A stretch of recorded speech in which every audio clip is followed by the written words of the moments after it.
Hello, listeners. It's Gunter here with some exciting news.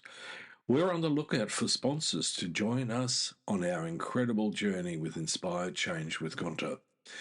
If your organisation cares deeply about meaningful conversations around masculinity, self development, and mental health, we'd love to partner with you. Our podcast has a wonderful, dedicated audience committed to personal growth and positive social change.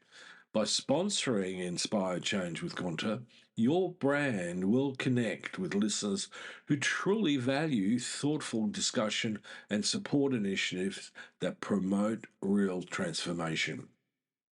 We're incredibly proud to be ranked number one in Australia and number 5 in the USA on FeedSpot's top men's mental health podcasts to listen and follow in 2024. With an average of 50,000 downloads per episode each week from listeners all around the world, our reach is significant and growing. For more information on how to become a sponsor, please reach out to Miranda Spiegner Sapon, our showrunner and executive producer at miranda@noirtainment.com. We'd love to explore how we can work together to inspire change.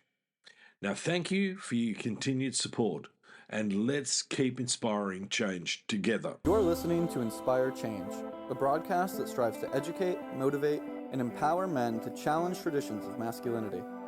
To guide us through the intricacies and intersections of emotions, relationships, and male identity is renowned psychologist, author, and speaker Gunter Swoboda. This is Inspire Change. Before I begin the actual podcast, I would like to respectfully acknowledge the Gadigal people of the Eora Nation, who are the traditional custodians of the land on which I work. I would also like to pay my respects to their elders past and present. Welcome everybody to another episode of Inspired Change with Gunter. I'm your host, and in today's episode I'm going to focus on something that I've focused on before, but I think is immensely critical that we get right. And unfortunately, the getting right bit has been a little thin on the ground to some degree. So, what am I talking about? Well, I'm talking about men and parenting. And so, we could talk about parenting and masculinity, but I want to sort of focus it down onto, essentially men as the parent. And the subtitle to this podcast is Shaping the Next Generation. So in this podcast, I want to discuss the importance of attachment in child development and the impact of disturbed attachment, and then explore the different approaches to fathering boys and girls. And as you know, always maintains there's some differences, but there's also some similarities about how we dads can bring up boys and girls. I also want to explore how our reimagined masculinity, based on making good men great, can positively influence our parenting styles and, more importantly, the child's development. So let's get started. So the first bit about all of this is, as always, about attachment and its importance. So attachment is the emotional bond that forms between a child and their caregiver. This bond is crucial for the child's development, providing a secure base from which they can explore the world. And ultimately, secure attachment leads to a healthy emotional, social, and cognitive development. There's a whole bunch of research in that area. Some of you who are interested, please go away, check it out on the internet. But it is a cornerstone.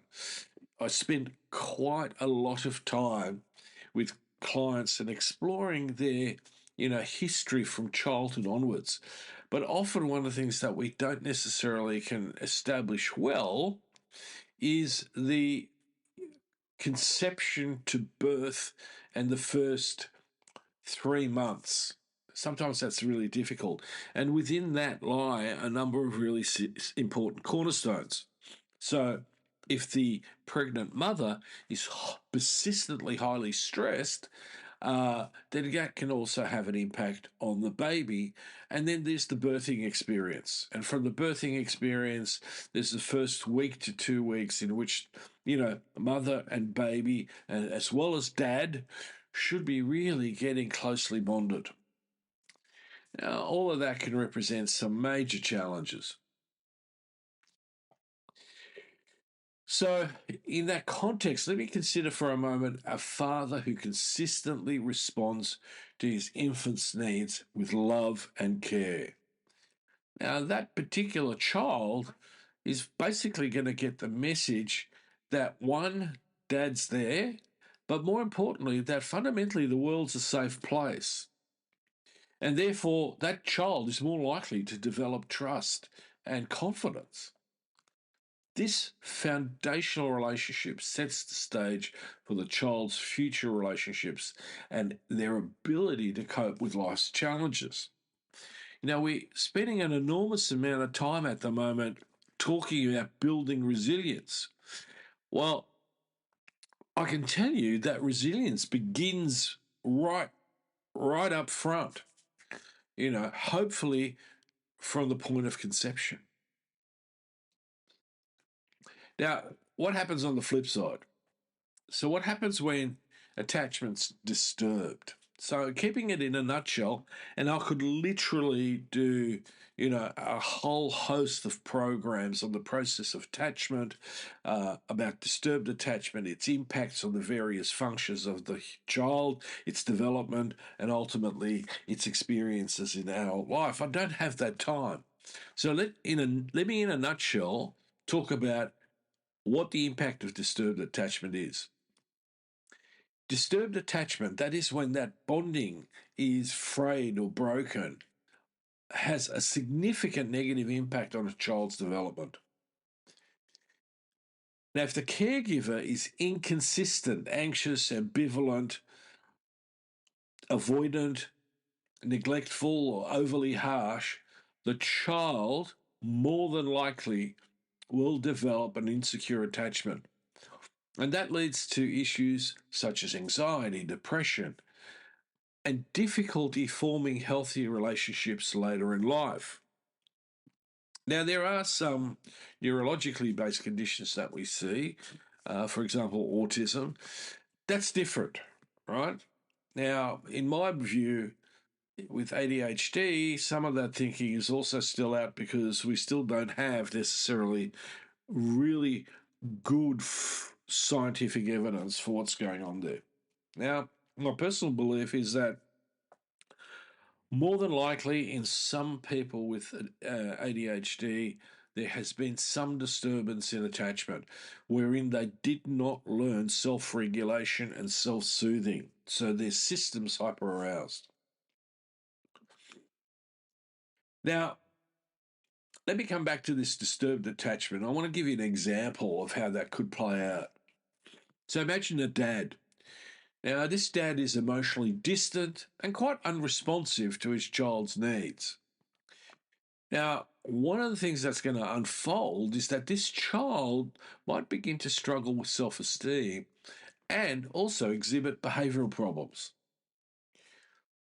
Furthermore, they may struggle to trust others and from there develop close and supportive relationships, and then further on down the line, intimate relationships.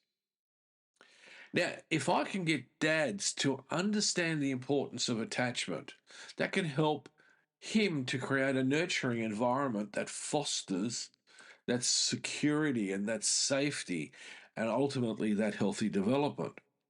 So if my child, say for example around the age of 7 or 8, is feeling anxious, as a dad, I can step in and begin to work with my son or daughter to begin to feel more attached to me, to begin to feel safer with me.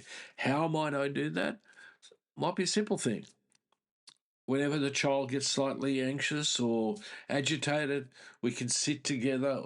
I can cuddle the child, I can talk it through, I can help that child to focus on its breathing until they begin to calm down.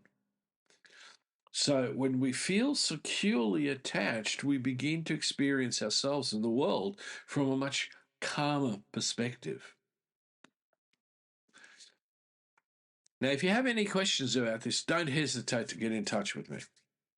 I'm always open to either feedback or to helping people understand these concepts more. If there's nothing else that we do but improve this aspect of our relationships with our children, we will begin to create a healthier community. For a start, it's going to be healthier in the family, but we take that into the world. So I'm going to create, firstly, less pain for myself and less havoc for people that I'm trying to be in a relationship with but struggle. So good attachment beats disturbed attachment. Now, one of the things that's important is to take into consideration that there are some differences, obviously, between boys and girls, and how, as a dad, I might interrelate with them to help them develop. So there's some similarities, but there's also a few core principles, all right, that stay the same. And, I want to build on those similarities and then talk about some differences. For me, the core principles are always about love, respect, support, and guidance. Whether directly or indirectly, part of a child's development is to become socialized. And part of that socialization is to have empathy, to have a sound set of values, and how to respond to people in relationships, and how to respond to the world more flexibly. All right. Now, one of the things that seems to be very, very important is to recognize that boys often need more nurturing in many respects than girls. Girls can be quite, at least appear quite independent a lot earlier than boys. Now, I'm not saying that girls don't need nurturing, but in my experience, it seems to me that boys, especially 0 to 6 and 7, maybe 8, really need a lot of input. So both mum and dad. And I'm not saying mum's not important, but dad really needs to step in. And it's above and beyond the sort of stuff about sport, wrestling on the lounge, or whatever it is that we do physically. We need to get in there and model to the boys how to express emotions in a healthy way and to cope with what society expects of us, right? But we then need to teach them what is their personal expression of being male, right? We know that the social expectations of masculinity currently is a drawback. It's not healthy. We haven't reached that general level where the traditional male has been replaced by a reimagined masculinity that's healthier. We need to really help boys learn to differentiate the two. And part of that is about, how I relate to myself, but also my relationships with others and the issues about empathy, emotional intelligence, respect. So lots of stuff about values. Anyone who tries to argue that we shouldn't or don't need to teach kids values, that they need to discover this on their own, is off target. So in that context, I want to then be able, with a daughter, to support her ambitions, to support her sense of self-respect as an equal to males. And part of that is coming through my relationship with her, where she develops her sense of self-worth and self-confidence. So that needs to be very, very strong, because in a culture that still continues to overvalue the masculine, she's going to need to have a strong basis to counter that. So both approaches are vital in helping children to grow into well-rounded adults. So boys we focus on the emotional expression in addition to the physicality. With girls, we focus on the strength of personhood, the emotional strength, but also how can she get in touch with her physicalness? That is, her, being adventurous, being a bit of a risk taker, not being ruled by fear or stepping back or avoiding. Lots of girls don't engage in things because they, feel that they would expose them to ridicule from others. Now, on that note, one of the things that I tend to see as being a problem is that in our school system here in Australia, we have boys and girls uniforms. And guess what? Boys wear pants, girls wear dresses. Now, in primary school, I don't think it's necessarily such an issue, but when girls get to high school, they become more self-conscious, and the dresses restrict their tendency to be more physical in their interactions. And I see that as a problem. I think we should have essentially androgynous uniforms where girls can choose what they want to wear, so can boys. Now, I don't see too many boys rushing out there and hopping into a girl's dress uniform, but I can see a lot of girls making the choice that they'd rather wear shorts or pants because that's going to give them more mobility. They can express themselves physically more.